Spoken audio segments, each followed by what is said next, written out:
अगर आप भी यूपीएससी की तैयारी कर रहे हैं तो आपके लिए एक जरूरी अपडेट है। दरअसल यूपीएससी एग्जाम के नियम बदल गए हैं।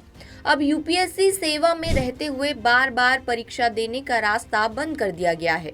यानी अब चयनित उम्मीदवार बार बार परीक्षा नहीं दे सकेंगे। वहीं इस बार यूपीएससी फोटो और साइन को लेकर काफी सख्त है। फॉर्म भरते वक्त आपको लाइव फोटो वेबकैम से खींचनी होगी और साइन करते वक्त ध्यान रखें कि आपको सफेद कागज पर काली स्याही से 3 बार साइन करना है और फिर उसे अपलोड करना है। यूपीएससी के लिए किसको कितने मौके मिलेंगे वो भी आपको बता देते हैं। जनरल ईडब्ल्यूएस के लिए 6 मौके हैं। आयु सीमा 32 साल तक है। ओबीसी के लिए 9 मौके हैं। उम्र सीमा 35 साल तक है। एससी एसटी के लिए कोई सीमा नहीं है। उम्र सीमा 37 साल तक है। इसके अलावा और क्या क्या बदलाव हुए हैं, इसका कैंडिडेट्स पर क्या असर पड़ेगा, जानेंगे इस खास रिपोर्ट में। दरअसल संघ लोक सेवा आयोग यूपीएससी ने सिविल सेवा परीक्षा 2026 का नोटिफिकेशन बुधवार को जारी किया। बता दें, आयोग ने इस बार 933 पदों के लिए भर्ती विज्ञापन जारी किया है।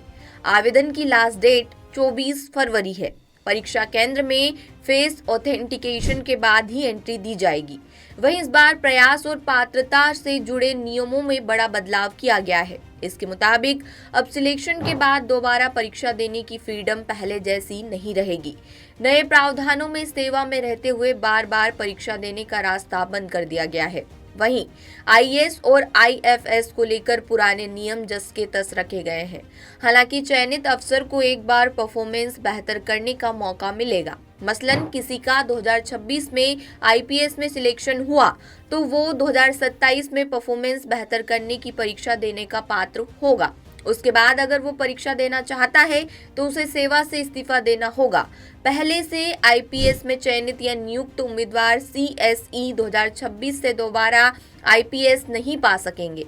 वहीं प्रीलिम्स के बाद लेकिन मेंस से पहले अगर आईएएस या आईएफएस बनते हैं तो मेंस लिखने की परमिशन नहीं मिलेगी। ये बदलाव यूपीएससी 2026 में पहली बार देखने को मिलेंगे।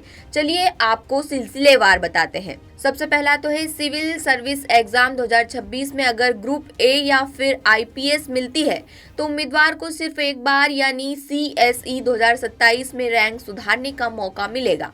मौका तभी मिलेगा जब उम्मीदवार को ट्रेनिंग ज्वाइन न करने की वन टाइम एग्जेम्पशन यानी एक बार की छूट मिले। छूट फाउंडेशन कोर्स तक सीमित होगी।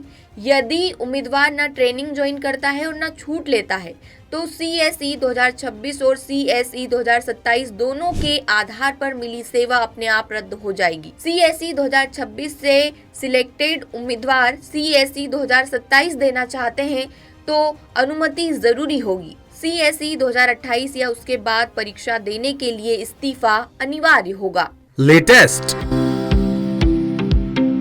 इन्वेस्टिगेटिव और इन डेप्थ खबरें देखने के लिए ज्वाइन कीजिए द सूत्र का व्हाट्सएप चैनल, सब्सक्राइब कीजिए यूट्यूब चैनल, लाइक कीजिए फेसबुक पेज और पढ़ते रहिए www.daसूत्र.com।